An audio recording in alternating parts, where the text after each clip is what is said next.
2018 সালে ভয়াবহ অগ্নিকাণ্ডের প্রায় 7 বছর পর খুলে দেওয়া হলো ব্রাজিলের রিও ডি জেনিরোর 200 বছরের পুরনো জাতীয় জাদুঘর। প্রথম প্রদর্শনীটির উদ্বোধন করেন দেশটির শিক্ষামন্ত্রী ক্যামিলো সান্তানা। তিনি জানান, নতুন সংস্কারের মধ্য দিয়ে জাদুঘরটিকে জনসাধারণের জন্য নানান চমক নিয়ে হাজির করা হয়েছে। আফসানা নীলার ডেস্ক রিপোর্ট।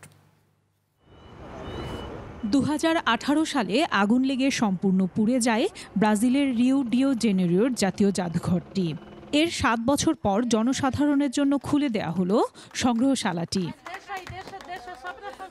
আগুন লেগে জাদুঘরের বেশিরভাগ সংগ্রহ ধ্বংস হয়ে যায়, যার মধ্যে প্রত্নতাত্ত্বিক নিদর্শন থেকে শুরু করে ঐতিহাসিক স্মারক পর্যন্ত ছিল। পরে জাদুঘরের বেন্ডেগো উল্কাপিণ্ডের মতো আগুনে বেঁচে যাওয়া সংগ্রহ পুনঃসংস্কার এবং তিমির কঙ্কালের মতো নতুন কিছু সংযোজন করা হয়। Especialmente importante a abertura dessa exposição porque vai ser a primeira vez. জাদুঘরটি উন্মোচন বিশেষভাবে গুরুত্বপূর্ণ, কারণ এর মধ্যে দিয়ে সাধারণ মানুষ আগুন লাগার পর বেঁচে যাওয়া সংগ্রহগুলো পুনরায় দেখবে। আমাদের নতুন সংগ্রহ রয়েছে যা মানুষের আগ্রহ বাড়াবে।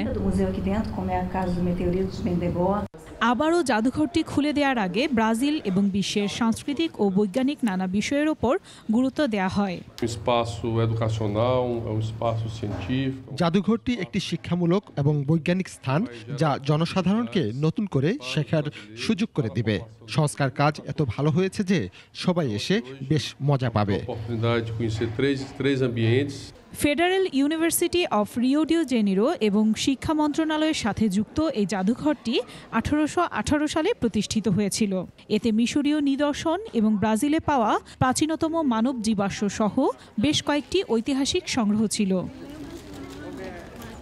আফসানা নীলা, ডেস্ক রিপোর্ট, 21 টেলিভিশন।